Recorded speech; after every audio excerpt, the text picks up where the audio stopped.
Dios les bendiga, hermanos. Les habla su hermano y amigo José Plasencia, del canal La Fe de la Iglesia. En esta ocasión tenemos a un invitado muy especial. Está regresando, él ya ha estado con nosotros. Me refiero al padre Javier Olivera Rabasi. Padre, bienvenido. Buenas tardes. ¿Cómo está, padre? Muy buenas tardes, José. Gracias por invitarme. No, el placer es nuestro y gracias a usted por haber aceptado la invitación. Quiero, para que aquellos que aún no le conocen, esto no se lo he dicho al padre, yo lo he preparado porque he querido, dar alguna información del padre Javier para que aquellos de ustedes que no le conocen y bueno, repito, no le he pedido permiso al padre, pero yo me he permitido para preparar esta pequeña biografía del padre. El padre Javier Olivera Rabasi, él primeramente es sacerdote, él también es abogado por la Universidad de Buenos Aires, profesor universitario en ciencias jurídicas y sociales, doctor en filosofía por la Pontificia Universidad Lateranense en Roma, doctor en historia. Él se desempeña dictando materias y conferencias en el ámbito de la filosofía, las lenguas clásicas y la historia. Publica artículos de actualidad para diferentes revistas, entre ellas la revista internacional Infocatólica, y él es fundador y director del sitio web Que no te la cuenten. Para aquellos que no conocen este sitio, esa es la dirección, que no te la cuenten.org. Y él también se dedica a la apologética histórica. Y bueno, aparte de que les he querido presentar al padre Javier, hay un proyecto nuevo que trae entre manos el padre Javier y qué mejor que presentarles la video introducción y se las voy a presentar para todos ustedes.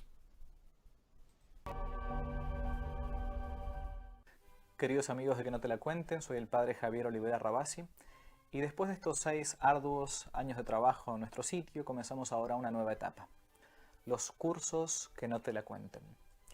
Tendremos cursos de tipo general, que serán libres y gratuitos previa inscripción, y cursos específicos sobre alguna temática en particular, que serán pagos. Estos últimos serán gratuitos solamente para seminaristas, sacerdotes o religiosas. ¿Cómo hacer para inscribirse? Muy fácil. En la descripción de este video tendrán un link al cual podrán acceder y ahí con sus datos podrán inscribirse para recibir los cursos. Comenzamos ahora con dos. Uno, acerca de los temperamentos para alcanzar la santidad. Ese conocimiento de uno mismo, nuestros defectos, nuestras virtudes que traemos como de fábrica por naturaleza y cómo ir trabajándolas para poder lograr la meta que es el cielo. Y otro específico que es una introducción sencilla a la filosofía, esa ciencia de entre las ciencias humanas, la más importante. Los invito entonces a que conozcan el sitio, cursos que no te la cuenten, y a su vez también, si todavía no lo han hecho, que se suscriban a nuestro canal de YouTube. Es un modo muy sencillo, muy fácil de poder ayudar a nuestro apostolado para que crezca y podamos difundir la verdad, esa verdad que finalmente nos hace libres. Que Dios los bendiga y que no te la cuenten. Muy bien, pues ahí lo tienen, queridos hermanos, todos están cordialmente invitados. Para mayor información, solo vean la descripción de este video y ahí van a encontrar los enlaces, el sitio web del Padre Javier y también un link especial para más información sobre estos cursos que no te la cuenten. Pues bueno, ahora sí, vamos a entrar en materia. Para aquellos que no lo saben, vamos a estar hablando acerca de la importancia de ser católico o a manera de pregunta, ¿por qué ser católico? Paréntesis y no otra cosa. ¿Por qué ser católico? Especialmente en un mundo de relativismo donde cada quien dice tener una verdad distinta y también vamos a estarlo viendo, queridos hermanos, a la luz de otras tradiciones cristianas, es decir, comunidades no católicas. Algunas veces se tiene la idea de que si eres sincero, si eres honesto, está bien, quédate en tu comunidad, quédate en tu grupo, no es necesaria la conversión, no tienes por qué ser católico. Y bueno, nosotros sabemos, por lo que la iglesia nos enseña, que no es precisamente así. Vamos a estar abarcando estos aspectos y trataremos de dar la mejor respuesta a estas preguntas, ¿no? Por qué ser católico? Bueno, pues sin más, ese es un tema bastante amplio y cada uno de los aspectos que vamos a tocar pudieran ser suficiente causa para un video, cada uno de esos aspectos, pero los vamos a tocar de manera superficial, pero certera, que sea lo más sustancioso. Y pues primeramente, ¿cómo debiéramos responder a esta pregunta así de entrada, Padre Javier? ¿Por qué ser católico y no otra cosa? Bueno, porque estrictamente hablando, no es el hombre el que crea una religión, ¿no? Sino que es justamente Dios el que ha querido mostrar cómo es el camino para llegar al cielo. Nuestro Señor Jesucristo, puntualmente, Dios hecho hombre, ¿no? Hay muchos motivos apologéticos para saber que nuestro Señor Jesucristo es el Dios verdadero hecho hombre. No, no entramos acá porque sería abrir muchos hipervínculos y links, ¿no? Sí. Pero Él ha querido mostrarnos el camino para llegar al cielo. Y uno dirá, bueno, fundó estrictamente hablando de la religión católica. Estrictamente hablando, le llamamos religión católica, pero es la única religión verdadera que el Dios verdadero quiso revelar y el modo para llegar. La palabra católico viene de una palabra griega, kataholos, según el todo o respecto de todos. Por eso a los católicos se nos llama así, significa universal. En griego, católicos es eso, esa palabra. No hay más judíos, ni griegos, ni hombres, ni mujeres, de San Pablo, somos todos uno en Cristo Jesús, ¿no?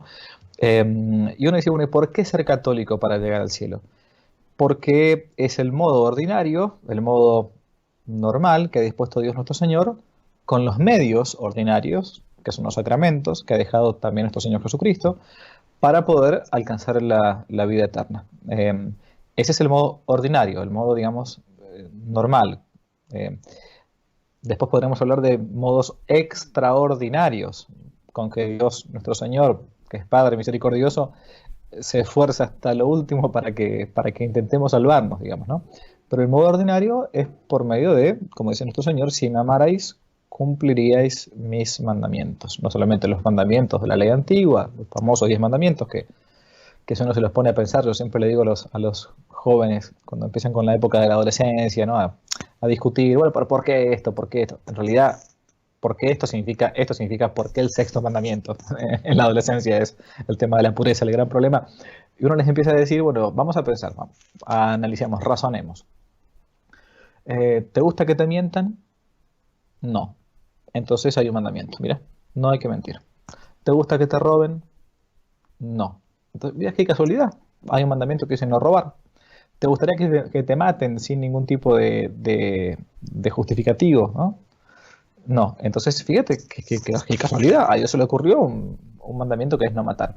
Bien, es decir, es el modo habitual para llegar al cielo, el cumplimiento de la ley de Dios que se plasma en una religión, que es eso, intentar ligar, religar, es una etimología que viene de la época viene de San Agustín, ligar nuevamente aquello que uno ha desligado, ha roto, ha sacado. Entonces el hombre por el pecado original se había separado, ¿no?, de Dios. Entonces la religión viene justamente a eso, a unir de vuelta a Dios a la criatura con el Creador.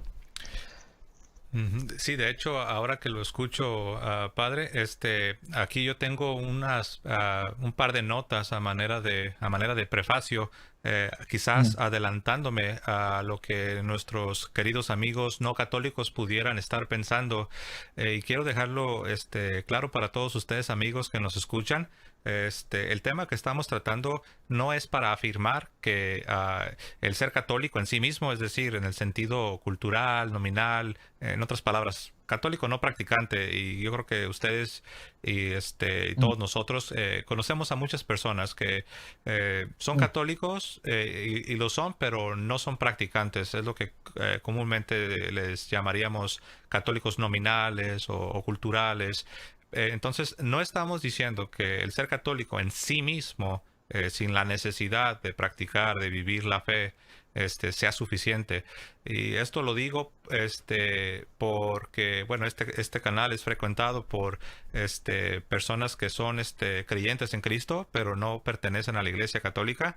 Y de alguna manera, Ujú. cuando nos escuchan a nosotros los católicos hablar de la necesidad de ser católico, ellos infieren que estamos diciendo que cualquier persona que lleva el nombre católico sin la necesidad de Ah, vivir su fe ya es suficiente.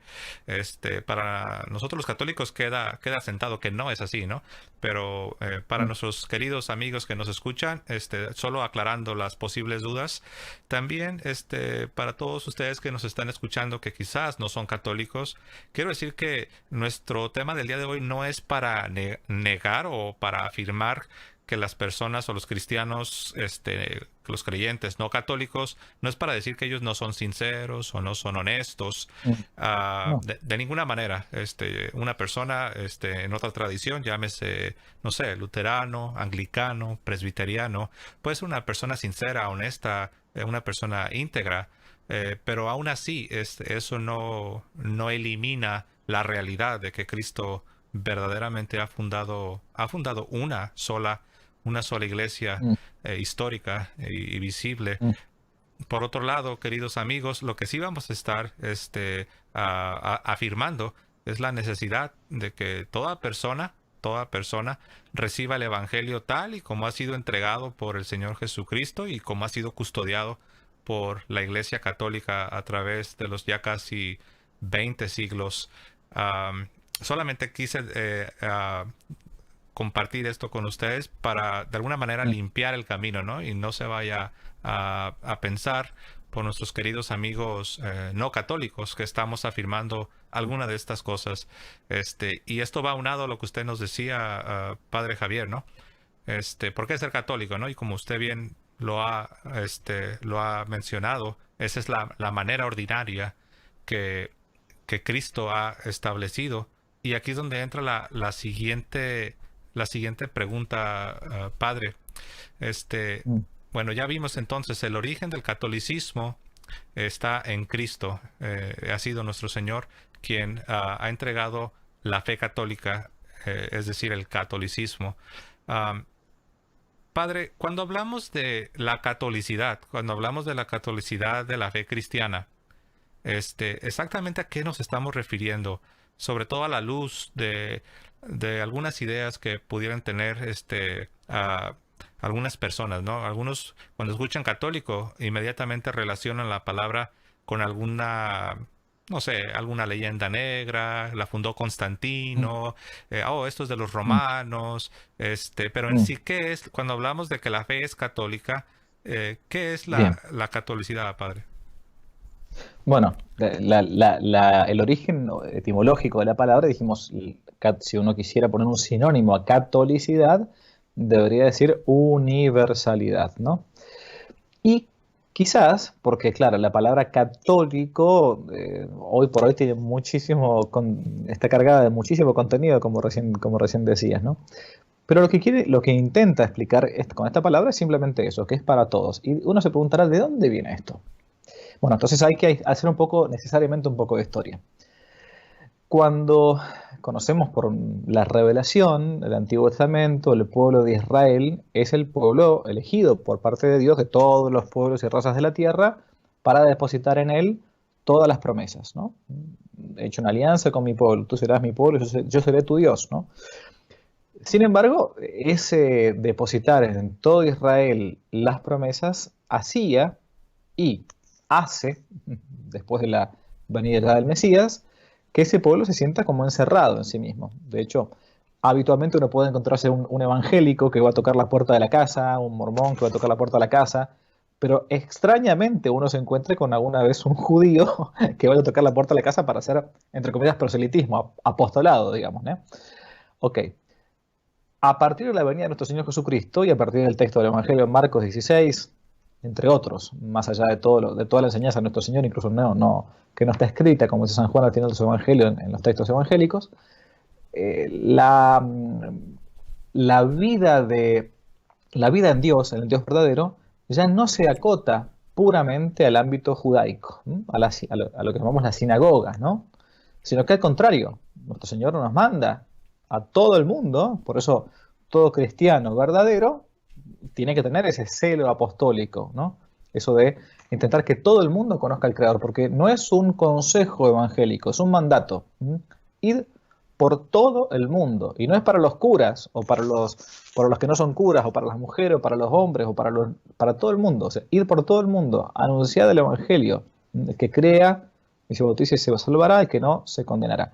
Es decir, no es opinable. Yo no puedo aquí decir, bueno, pero Jesús, en realidad estás exagerando. Bueno, entonces, a partir de ese momento va a comenzar una cierta disputa en la historia de la Iglesia, puntualmente con los llamados judaizantes, los que decían que había que sí o sí ser judío para después ser cristiano, ¿no? Y con aquellos otros de los que va a pertenecer la escuela paulina, si queremos, de San Pablo, que sigue la tradición verdadera de nuestro Señor Jesucristo, aquello que fue enseñado a sus discípulos y a sus apóstoles, que no. Ahora ya en realidad hay que salir, o sea, se acabó la Iglesia. La iglesia actualmente es la nueva Israel, la iglesia, entre comillas, antigua, la sinagoga, ya está perimida. Un gran padre de la iglesia, traductor de la Biblia, por cierto, ¿no? De las lenguas del hebreo y del griego al latín, llamada Vulgata, San Jerónimo, decía justamente que a partir de este momento ya nosotros tenemos la apertura completa, ¿no? de la iglesia, y la ley antigua, si la manejamos como ley antigua, es una ley muerta y una ley mortífera, lex mortua et mortífera, dice él, ¿no? Por eso ya no tiene ningún sentido ser judío después de la venida del Mesías. Y no tiene ningún sentido crear una pequeña secta de elegidos que se van a salvar y el resto no. No. O sea, está abierto para todos. Por eso es que, ¿qué implica ser católico? ¿Y qué implica esto de intentar difundir el Evangelio? Implica intentar seguir con el mandato de nuestro Señor Jesucristo, el único Dios y Salvador. Así es.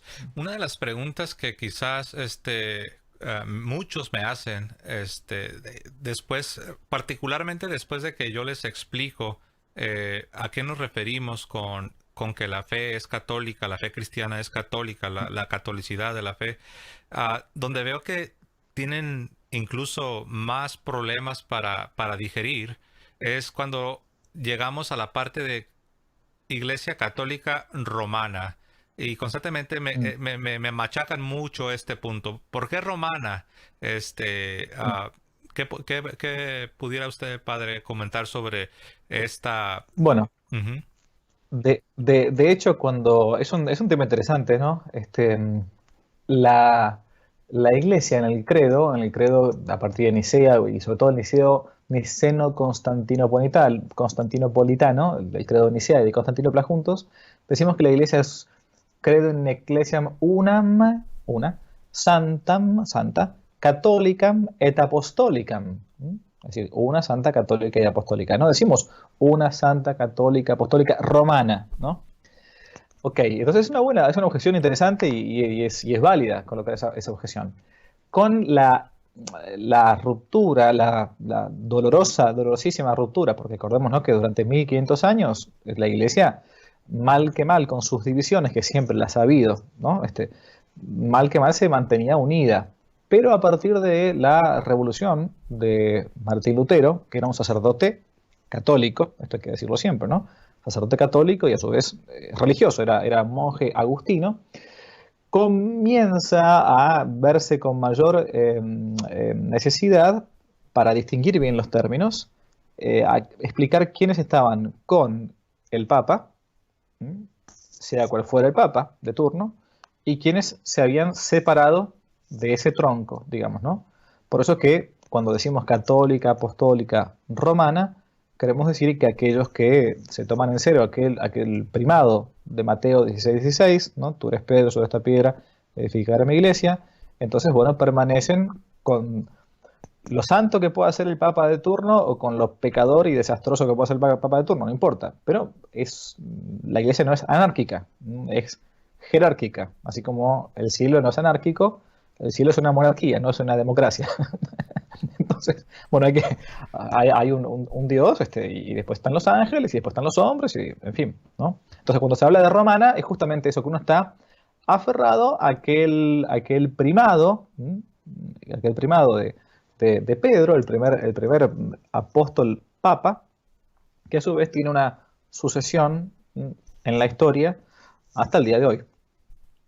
Por eso se llama romana, para identificarlo más que nada del resto de las, entre comillas, iglesias que después, fijémonos que han tenido muchísimas denominaciones, incluso con la iglesia católica apostólica, pero que se ha separado del primado de Pedro y de algunas otras cosas más, que es los llamados ortodoxos, católicos ortodoxos, ¿no? Ujú.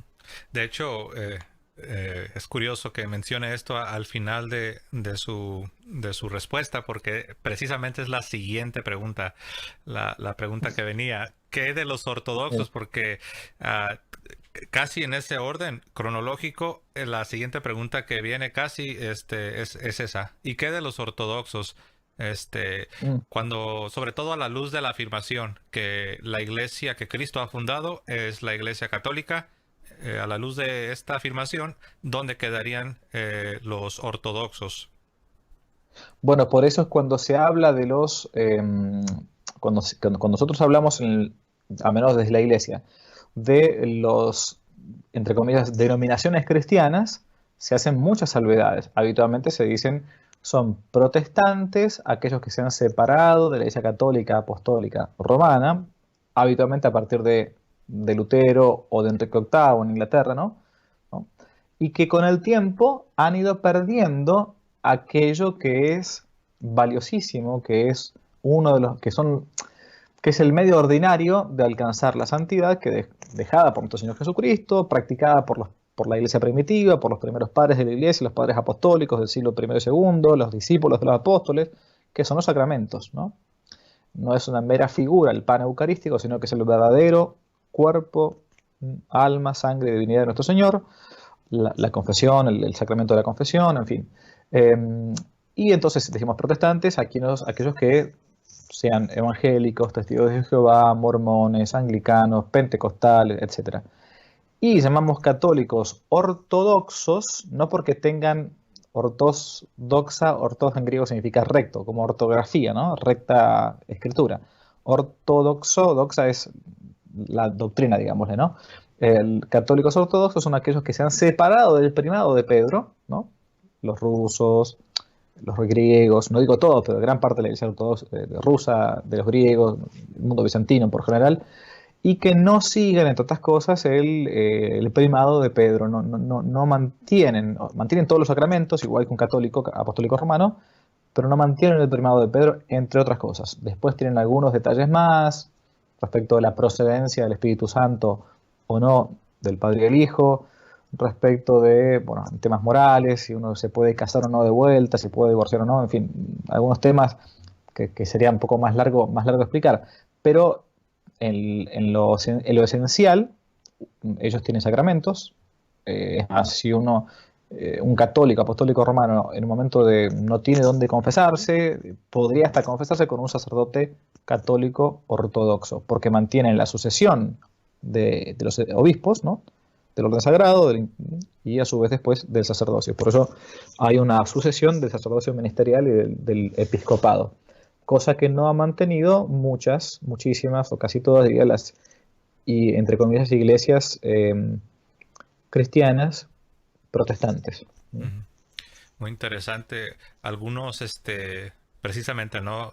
A manera de objeción, traen a colación a las iglesias ortodoxas, tratando de, o más bien asumiendo que ellos han existido de manera independiente. Y yo siempre les recuerdo, no te olvides del 1054, no te olvides que ellos estaban en unión a los sucesores de Pedro, eran parte Claro, de la una sola iglesia, y en un momento determinado de la historia se separan.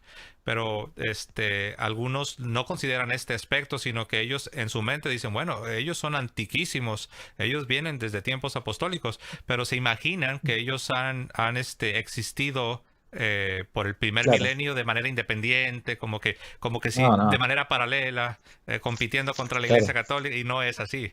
Este es un punto que seguido quieren traer algunos queridos amigos que nos visitan. Ah, ahora, Ay, Quiero decirte una cosa. Ayer en la tarde, justo ayer, ujú, hablé con Fernando Casanova. Quizás algunos lo conocen. Es conocido, apologeta, hoy católico, ¿no? Y una de las preguntas que yo le hacía era, Fernando, ¿cómo es que llegaste a la fe católica? ¿No? Porque uno se encuentra con algunos, él era pastor pentecostal durante muchísimos años. Y yo no conocía la historia de él, lo voy a decir en serio, no. Conocía más o menos quién era, pero no, nunca así tanto en profundidad, digamos, ¿no? Y yo pensaba que me iba a responder, bueno, yo, padre, yo llegué a la fe católica porque me puse a leer a los padres de la iglesia, entonces, bla, bla, bla, bla.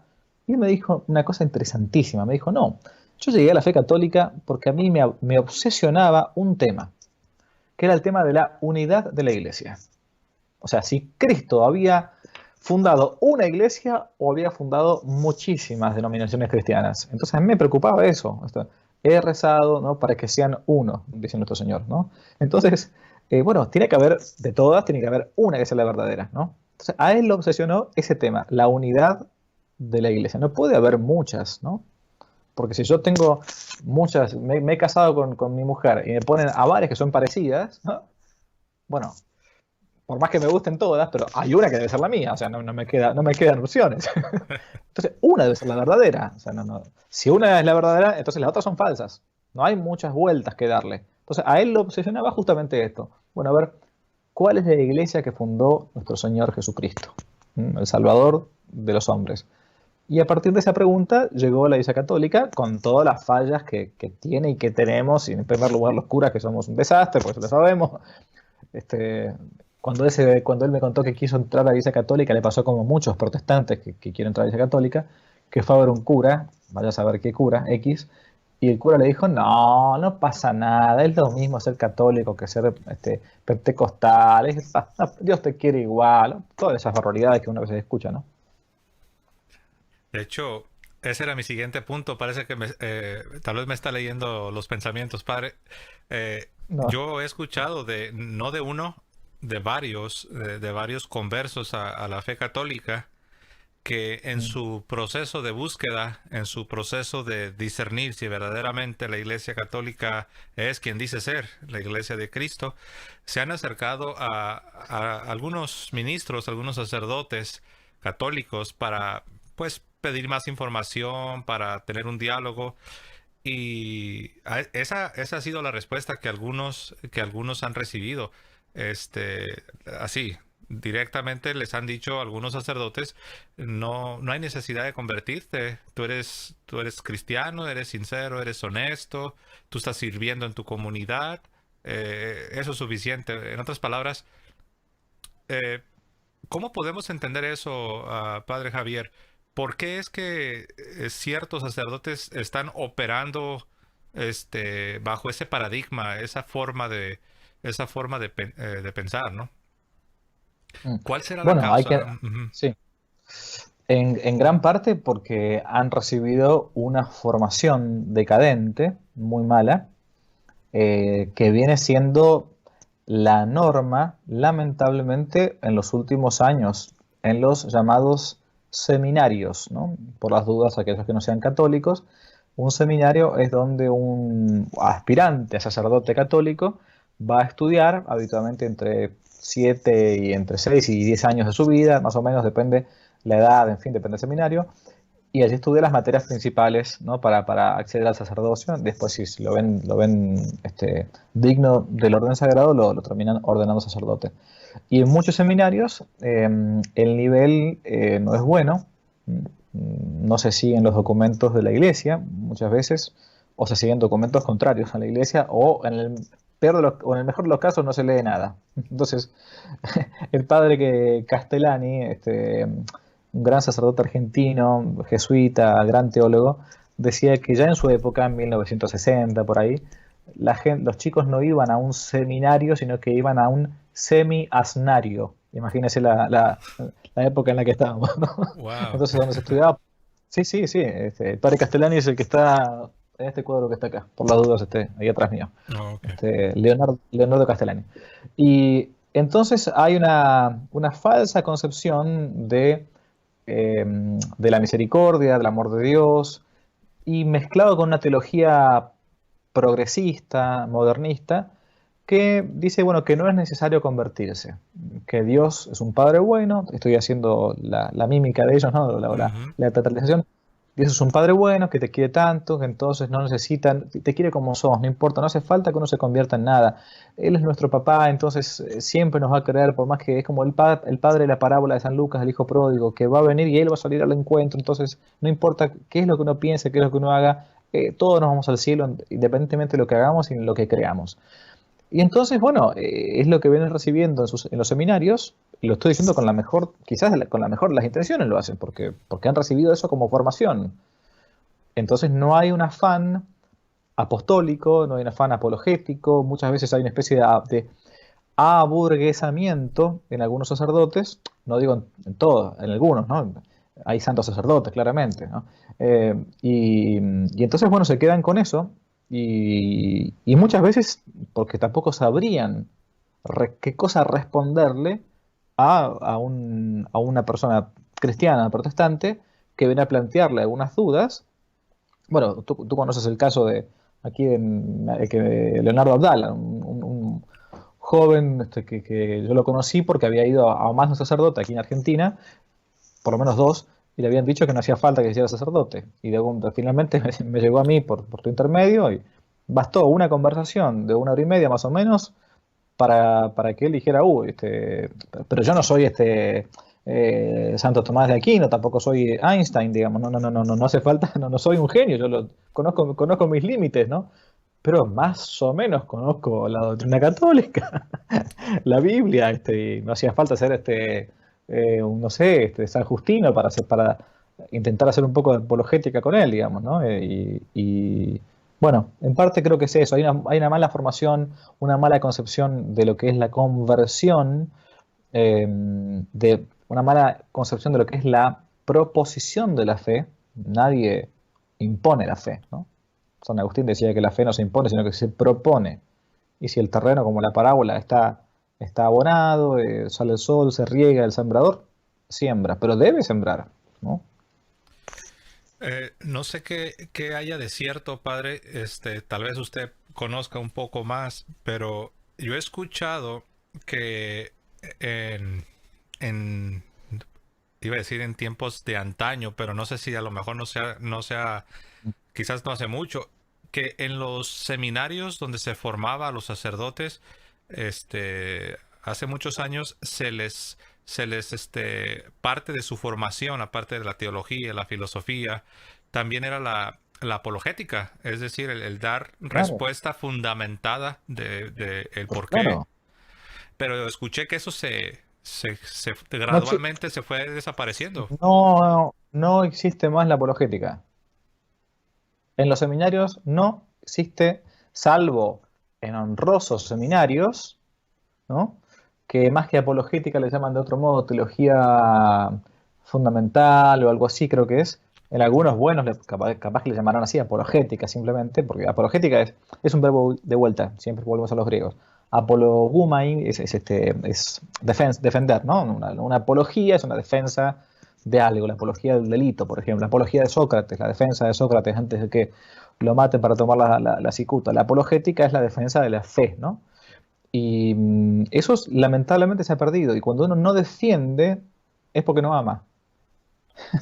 Es muy fácil.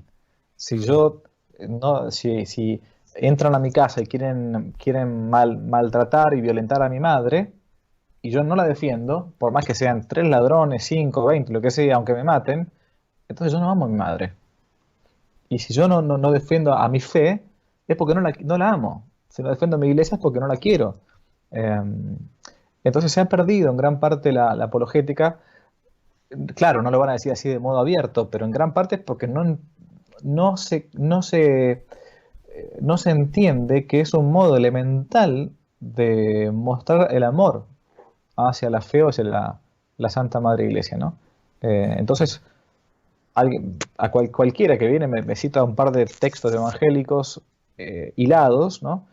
Y un católico no sabe responderlos, bueno, está bien, yo entiendo que un católico sencillo capaz que no conozca totalmente, debería conocer las escrituras, más o menos, no hace falta que las sepa de memoria, Pero un sacerdote que supuestamente es perito en la materia es como análogamente a un cirujano que dice, pero yo no sabía que el bisturí no la podía dejar dentro del estómago del paciente cuando terminaba la operación. Me olvidé, bueno, paciencia. No, no, es mi especialidad, digamos. Tengo yo la responsabilidad. Y la apologética hoy no se estudia ni se predica. Creo es muy lamentable, es muy lamentable porque incluso muchos de los protestantes que se han convertido, pues ahora sí que, eh, bueno, la conversión así la conversión es algo que obra la gracia de Dios en el corazón del ser humano, ¿no? Pero a donde quiero llegar es que muchos han tenido que hacer todo el trabajo ellos mismos, mucha investigación, Sí. mucho estudio, mucho leer, desvelos, y pienso yo que si tuviésemos más, que los hay, por supuesto, pero que tuviésemos, que en los seminarios muy a propósito se estuviese impartiendo la apologética como se hacía en tiempos anteriores, pienso que sería algo de bastante utilidad y algo Mm. que ayudaría mucho a la iglesia. Pero bueno, la oración, ¿verdad? Debemos orar y pues que Dios traiga no sé cómo llamarlo, Padre, un avivamiento de formación católica y apologética en nuestros seminarios. Ah, Cuando yo lo Sí. escuchaba, padre, que usted decía de que muchos dicen que no, pues no es necesario que te conviertas, eres sincero, eres honesto, crees en Cristo, eres activo en tu comunidad, pues no es necesaria la conversión. Usted decía al principio en la introducción de este programa, la manera ordinaria que Cristo ha establecido para dispensar su gracia y su salvación a los hombres es por medio de su Santa Iglesia, por medio de la Iglesia Católica. Es la manera ordinaria. Sin embargo, Ujú. Dios, siendo todopoderoso, él mismo no está limitado a la manera ordinaria, por así decirlo. Él puede dispensar su gracia a aquel que en su ignorancia busca la Mm. verdad. Pero me da la impresión, padre, que muchos han hecho de la excepción la regla. En otras palabras, de lo que sería la forma extraordinaria de que la iglesia misma reconoce de que sí existe la posibilidad que una persona, aún fuera del seno de la iglesia, cuando no hay culpa del individuo, cuando es una ignorancia que de plano, verdaderamente la persona está en una ignorancia donde no puede hacer otra cosa, Dios dispensa su gracia y Dios puede obrar, pero eso sería algo extraordinario. Pero cuando yo lo escuchaba, y yo mismo lo he escuchado, como hay muchos católicos, incluyendo sacerdotes, que tienen esta idea de que, no, pues no hay necesidad de que seas católico, así estás bien, eres sincero, eres honesto. ¿No será que se ha invertido, padre? Sí, yo siempre pongo este mismo ejemplo, ¿no? Y quizás me repita si alguna vez me lo escuchó una vez, pero en primer lugar me sirve para mí, como todas las cosas. Yo cuando predico, trato de predicar para convertirme primero yo, ¿no? Y es esto que si, a ver, yo siempre digo, si yo que desde pequeño me han educado en la fe católica, eh, por más que ella me haya alejado, bueno, ella tenía mis pecados de juventud, en fin. Eh, pero mal que mal he sido bautizado, tomé la Sagrada Comunión cuando era pequeño, la confirmación, de bla, bla, bla, todo el resto, ¿no? Eh, si a mí, que tengo los sacramentos a disposición, como católico, si a un católico nos cuesta a veces practicar el bien, conociendo el bien, y no solamente conociéndolo, sino que incluso teniendo los medios ordinarios que son los sacramentos para que sean vehículos de la gracia, ¿cuánto más a un pobre hombre que, por ejemplo, es budista? O que vive, yo me tocó un tiempo estar acompañando a un sacerdote misionero en el Tíbet indio, en el norte de la India, ¿no? Y ahí, por primera vez en mi vida, me encontré con gente que uno le hablaba de Jesucristo, hablamos todo en inglés, porque eran todos, hablan nepalí o inglés, y es la primera vez en mi vida que me chocó esto, que uno le preguntaba si conocían a Jesús, y ellos me decían, como más o menos como el diácono, como el etíope, el diácono Felipe, ¿no? Nunca hemos escuchado hablar de él, no sabemos quién es Jesús. Uf, Entonces, uno dice, ¿por dónde comienzo? Esta gente que adora a las piedras o adora a los espíritus, a los demonios, te lo dicen ellos. Entonces, si a esa gente le cuesta, perdón, si a nosotros nos cuesta con los sacramentos hacer el bien, cuánto más a esa gente que está alejada completamente de Dios, que a su vez no conoce ni remotamente la verdadera religión, ni mucho menos los medios ordinarios de salvación, ¿cuánto más le va a costar para vivir según un orden natural y por eso extraordinariamente por los méritos de Jesucristo en la cruz y por los méritos de la iglesia, alcanzar la salvación, que finalmente es eso, ¿no? Cuando se habla del famoso eh, fuera de la iglesia no hay salvación, ¿qué significa? Que, bueno, dentro del el camino normal de la salvación es por medio de la iglesia católica, una santa católica apostólica romana, decimos nosotros. Ok, pero alguien también podría salvarse si uno no conoció, o sea, si por ignorancia invencible, o sea, si, sin culpa mía, digamos, no porque yo cerré los ojos y no quiero pensar, cierro la cabeza, no quiero razonar, o sea, sin que nadie me haya predicado, sin que yo haya tenido la posibilidad de conocer la verdadera fe, etcétera, eh, siguiendo una recta conciencia, me podría llegar a salvar como si fuera miembro de la iglesia sin serlo de modo visible, ¿no? Pero repito entonces, si a nosotros nos cuesta intentar practicar el bien, tener todos los medios a la mano, ¿cuánto más le cuesta a alguien que no los tiene? Por eso es la necesidad de la evangelización, la defensa de la fe, la apologética, el sano proselitismo, ¿no? El hecho de salir y tratar de evangelizar, porque Dios nos va a pedir cuenta de esto. Quien salva un alma, predestina la suya para la vida eterna, ¿no?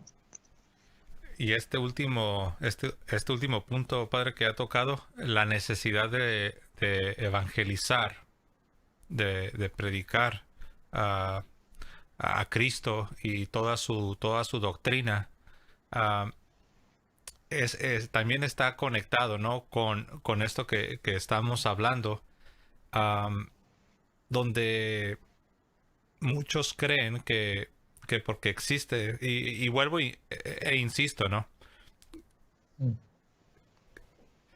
Sabemos que Dios, siendo todopoderoso, la manera de alcanzar aún aquellos que cuando que por ignorancia invencible, que no hay culpa de parte de ellos, pues no conocen lo que es la fe completa, la fe católica. Pero hay quienes pareciera que se agarran de esto para no evangelizar, Mm. para no evangelizar. Y la verdad, pues yo creo que esto es algo lamentable, ¿no? Muy lamentable, porque las almas, son las que, pues, salen afectadas. Este, pero bueno, yo creo que a lo mejor este tema pudiera ser,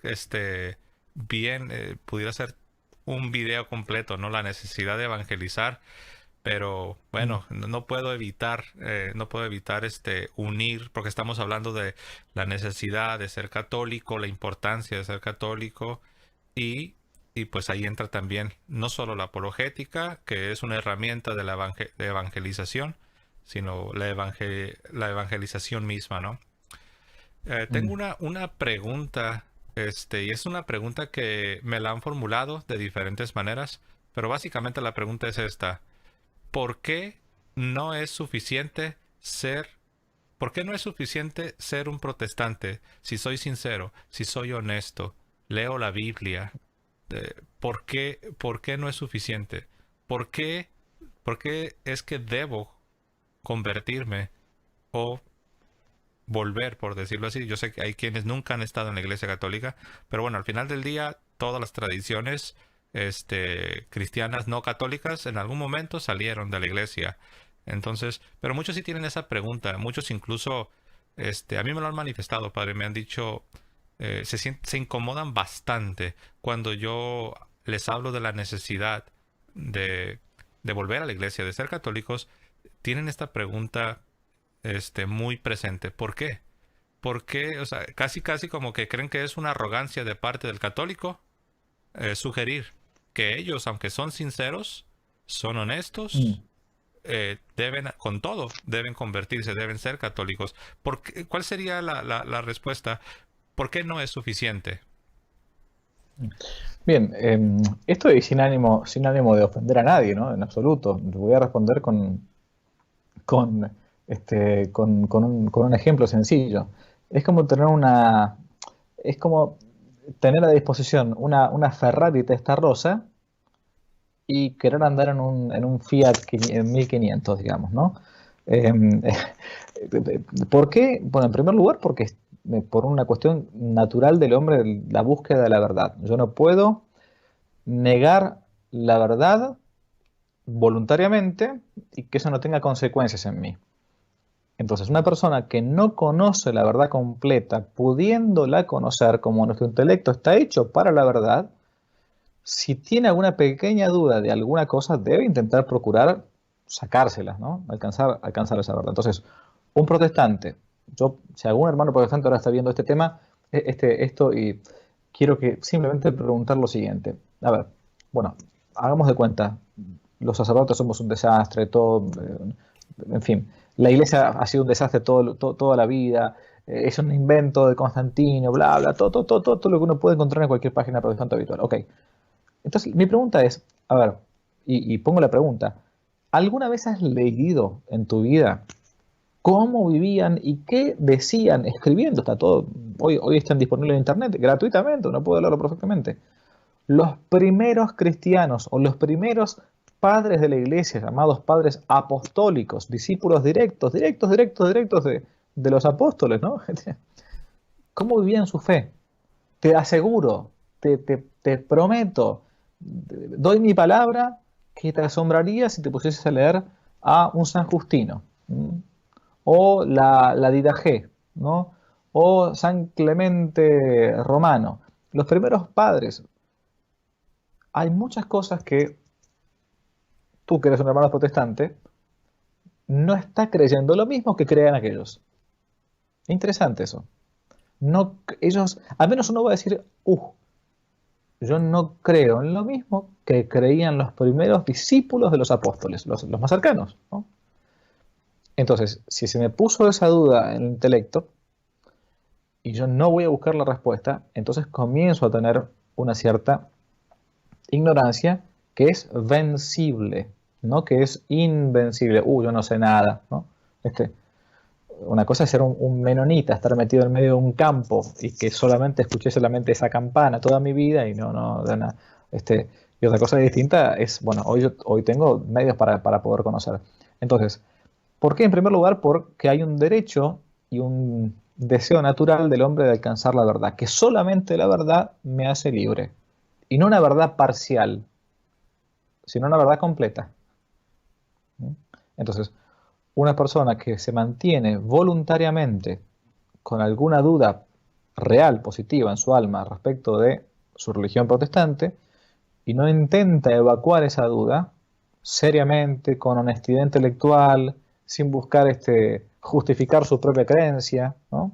Porque también un católico puede tener dudas de fe y tiene que evacuarlas, no está mal tener dudas de fe, es lo más normal, una persona va creciendo y tiene tentaciones contra la fe también, puede pasar hasta los santos, ¿no? Pero yo tengo que sacármela, ¿no? Entonces, me estoy quedando a veces voluntariamente con algo bueno, que debería evacuar, digamos, que es el derecho y la obligación de buscar a su vez la verdad. Y por otro lado, es el beneficio.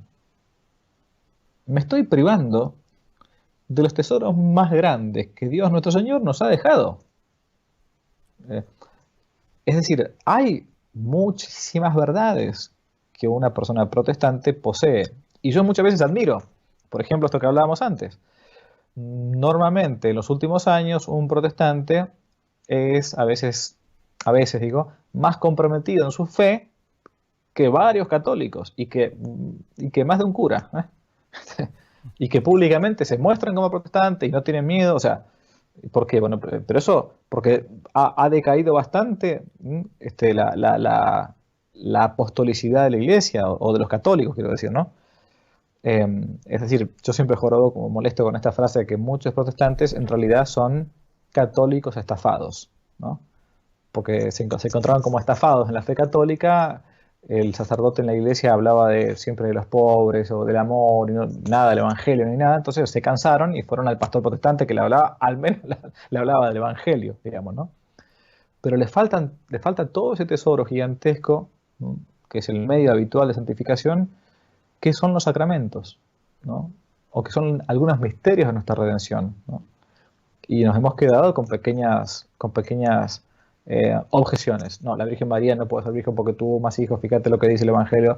O las imágenes, ¿no? Si fíjate, entonces como esos son idólatras. En realidad nunca se pusieron a pensar con mucha tranquilidad. Entonces se contentan con sus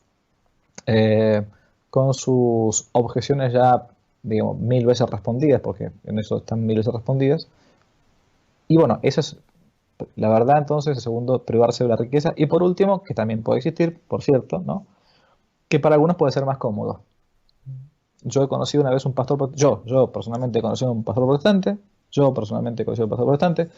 que había entendido intelectualmente todos los planteos que había hecho. Estábamos con un sacerdote, había puesto objeciones, pum, pum, pum, todas. Y la respuesta fue esta. Él era pastor y predicador, ¿no? Dice, miren, yo vivo de esto. Es todo lo que sé hacer. Si yo me hago católico, pierdo toda mi grey y pierdo todo mi trabajo. Entonces, bueno, Wow, no, sí, de hecho, pues yo conozco a muchos ex pastores que pues les tocó perderlo todo, precisamente porque llegaron a un punto donde se dieron cuenta que, que ya no podían continuar mm, pretendiendo, pretendiendo que no estaban aprendiendo todas estas cosas. Por ejemplo, el ejemplo que usted daba, padre, o usted decía, ¿no? Yo te garantizo que si tú lees los escritos de los padres apostólicos, que muchos de ellos fueron discípulos de los apóstoles, algunos otros discípulos de los apóstoles, te vas a dar cuenta que ellos no, pues no eran protestantes, te vas a dar cuenta que hay una catolicidad en sus escritos. Entonces, ahí es donde usted dice que la famosa ignorancia invencible, porque estamos hablando de que sí existe una posibilidad de que una persona no católica pueda ser alcanzada por la gracia de Dios cuando existe una ignorancia invencible. Es decir, que no hay nada que la persona pueda hacer para recibir la luz de la revelación en cuanto a las exacto. doctrinas de la fe, ¿verdad? Pero, y ese es el punto que yo quería tocar, padre. Pero entonces, cuando una persona ya no es ignorante, cuando una persona ya leyó a los padres de la iglesia, ha escuchado testimonios incluso de protestantes que se han hecho católicos, uh, entonces ya no existe esta ignorancia invencible. Ahí es donde ya comienza una especie de culpabilidad, ¿no, padre? Bueno, en moral, cuando los sacerdotes estudiamos la moral para poder confesar, habitualmente decimos que hay tres tipos de ignorancias, ¿no? La ignorancia invencible, que es la que hablábamos recién, bueno, no sabía, la verdad nunca me predicó, ¿no? La ignorancia vencible, que es la que yo con un poco de esfuerzo puedo llegar a romper y entonces, por lo tanto, encontrar la verdad en cualquier ámbito, no solamente en la fe, en lo que fuera, ¿no? A ver, a alguien se le cayó su cartera en la calle y yo voy caminando y entonces digo, no voy a mirar a nadie, a ver por las dudas, a ver si es de alguien y no me la puedo quedar. No, esa persona es, ¿no? Y por último, la ignorancia afectada. ¿Qué significa la ignorancia afectada? Que yo ya en realidad permanezco en esa ignorancia porque no quiero salir, porque no me conviene salir, ¿no? Entonces, no hago ningún tipo de esfuerzo voluntariamente, porque si a mí tuviese cierto conocimiento, entonces me haría cambiar de vida. ¿Mm? Mm. Eso porque implicaría, pues como usted dijo, tomar decisiones que van a repercutir en la fuente de ingresos, Claro. ¿no? Perder el trabajo, perder tu estatus, Mm. sentido de pertenencia y bueno, ahí entran otros cambios ya que tienen que ver con tus redes sociales, vas a perder quizás amistades, incluso relaciones Claro. familiares. Si es un sacrificio, ahí es donde Mm. uno entiende, ¿no, padre? Lo que dijo el Señor, que es necesario Mm. estar dispuesto a perderlo todo para tomar nuestra Sí, cruz y seguirlo a Él, ¿verdad? sí. Este es un tema en verdad, pues, más que interesante, realmente creo, pues, muy, muy, muy importante. Porque muchos sí me han preguntado eso. Me dicen, entonces, José, ¿qué es lo que tú me estás diciendo? Me estás diciendo que yo, que soy protestante, si me muero, me, me, me voy a ir al infierno.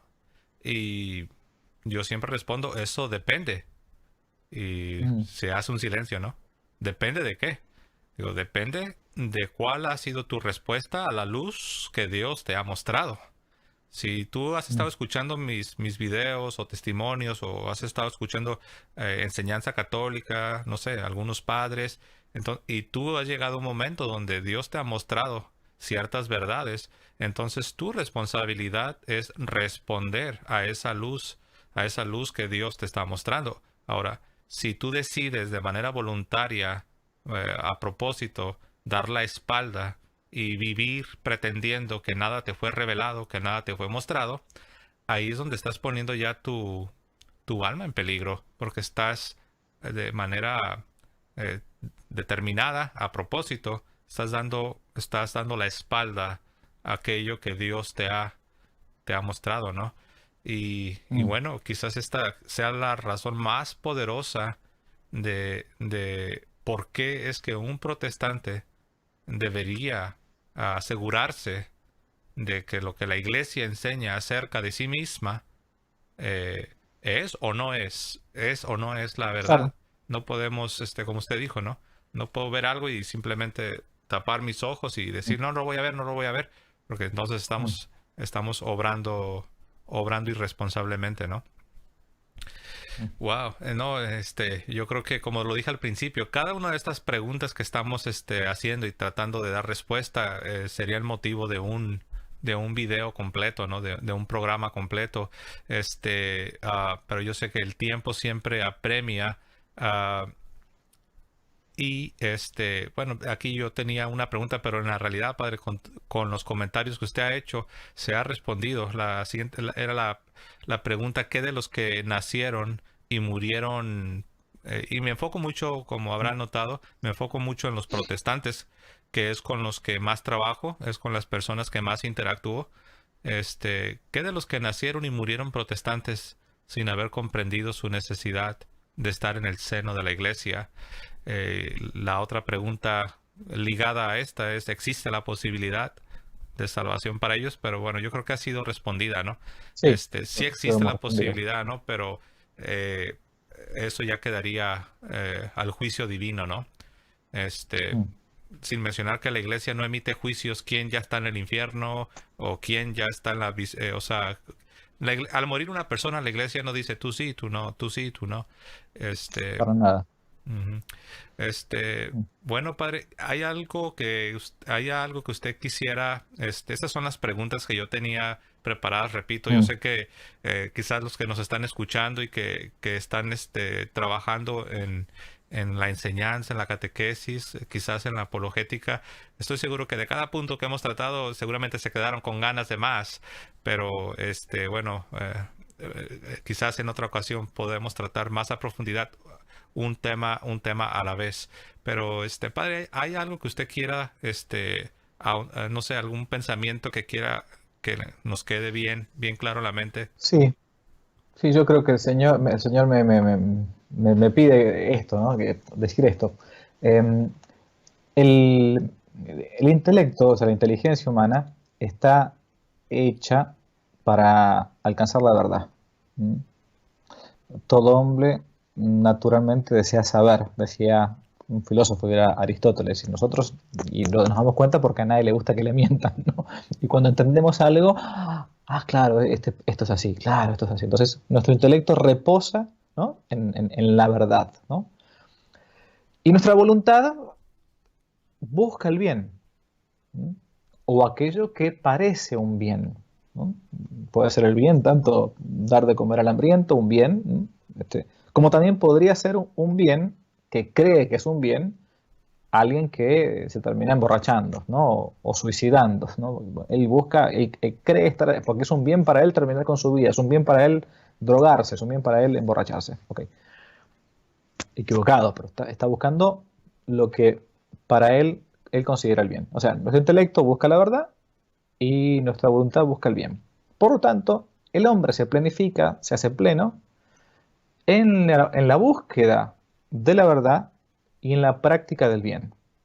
No solamente en la práctica del bien, porque uno podrá decir, bueno, pero yo hago el bien, yo trato de ser un buen cristiano en mi trabajo, etcétera, mi familia, mis hijos, mi esposa, ¿verdad? No, sino también en la búsqueda de la verdad. Entonces no se puede ser 100% cristiano, sino si yo simplemente me he dedicado a ser una buena persona, ¿m? Pero no me he dedicado a buscar aquello que me hace libre. Por cierto, nuestro Señor mismo se definió como la verdad. ¿M?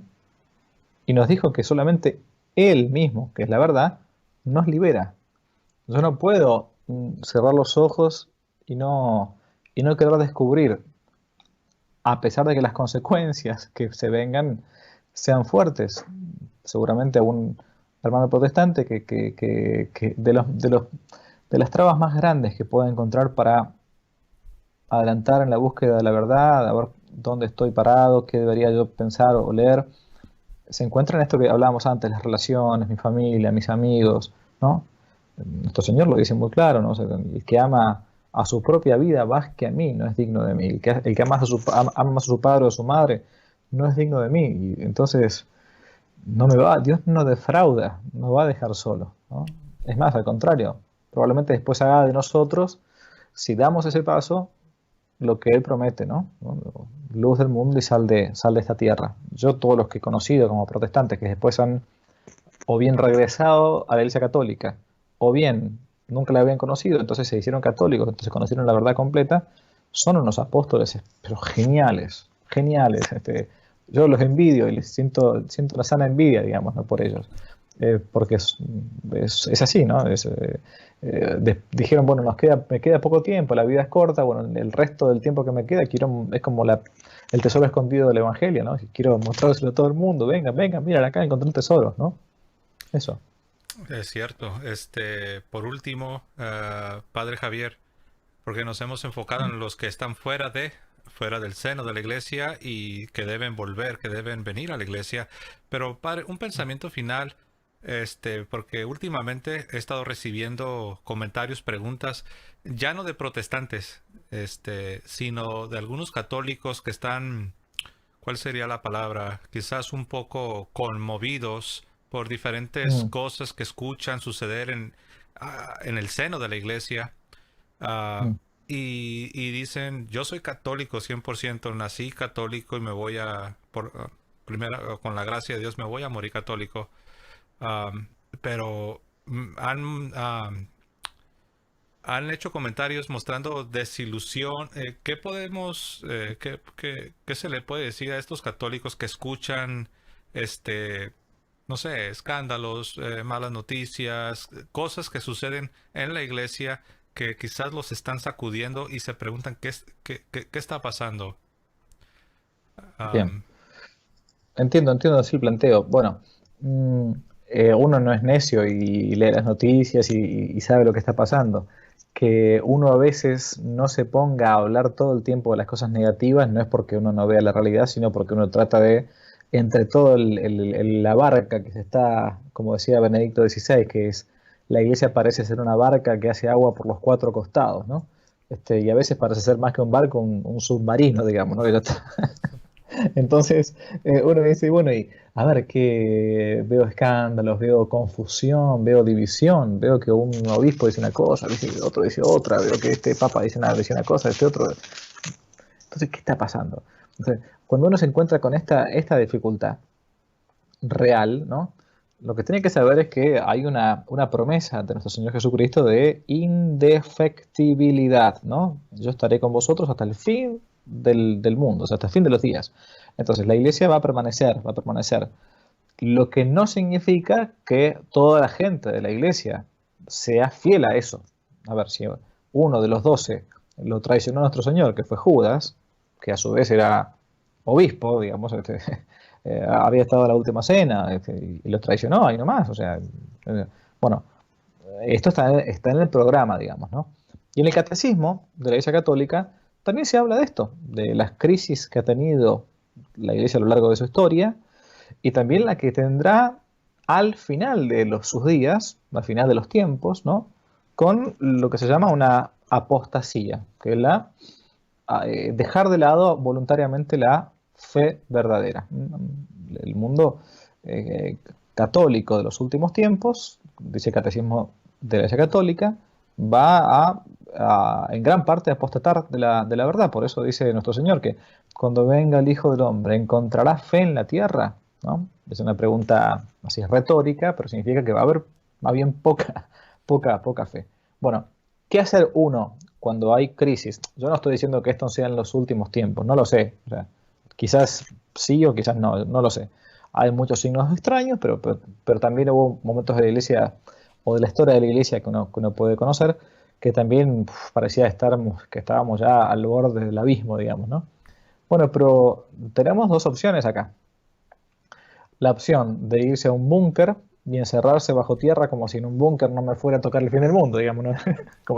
como si yo pudiera engañar al fin de los tiempos con un búnker, digamos, una cosa medio desopilante. O la otra es, bueno, en el corto tiempo que me queda, intentar salvar a otros. O sea, la barca pongámosle que estemos en el Titanic, yo pongo una analogía siempre, y tengo dos opciones. O me desespero y no hago nada, entonces espero ahogarme, o intento sacar el agua del barco y tratar de salvar a todo lo que tenga cerca al lado para intentar que nos salvemos, que no nos ahoguemos, ¿no? Yo sé que esa barca, aunque sea un pedacito de madera, va a quedar hasta el fin de los tiempos. Entonces intento realmente tratar de salvar a los que pueda. O sea, no caer en una especie de derrotismo, ¿no? Termino. Al final de nuestras vidas, lo decía el padre Castellani, ¿no? Y yo lo repito siempre, Dios no nos va a contar cuántas fueron las batallas que ganamos, sino cuántas cicatrices tuvimos. Entonces, ¿cuántas veces uno peleó? Es lo de el rey David. ¿Quién es este filisteo incircunciso para insultar a las tropas del Dios vivo? Entonces saca la armadura, queda desnudo David y agarra una piedra con su onda y va a pelear contra Goliat. Esa es la actitud de un verdadero católico, un verdadero cristiano, alguien que no tiene miedo a que puedan matar el cuerpo ni lo que pueda pasar. O sea, la vida es una sola. Así es, ¿no? Verdaderamente que ayudan sus palabras y bueno, pues ya escucharon, hermanos. Debemos permanecer siempre en la iglesia y no dar lugar. No existe tal cosa como para permanecer fiel debo salir de la iglesia, no. No es lo uno o lo otro. Permanecemos en el seno de la Santa Iglesia y permanecemos fieles y de ahí no nos movemos. Bueno, padre, yo me quedé con muchas ganas de seguir hablando con usted, pero bueno, el tiempo ya está encima de nosotros. Yo le agradezco por hacer espacio de su día y por haber aceptado esta invitación a nuestro programa. Ya nos habían pedido cuándo regresa el padre Javier y pues bueno, Dios nos ha permitido esta segunda entrevista con usted y gracias. Estoy seguro que hablo en nombre de todos los que nos están escuchando. Muchas gracias, padre Javier. Y bueno, no lo voy a dejar ir sin antes pedirle su bendición para toda la audiencia. ¿Cómo no? Desde ya. En el nombre del Padre, y del Hijo y del Espíritu Santo. Amén. Te damos gracias, omnipotente Dios, por los beneficios que hemos recibido de tu generosidad en esta conversación tan hermosa, tan amena. El Señor esté con vosotros y con tu espíritu.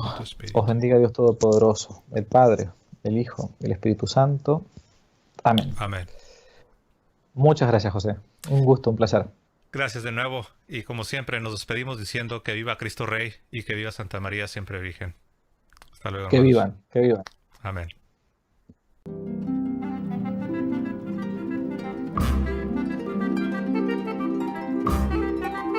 3, 2, 1.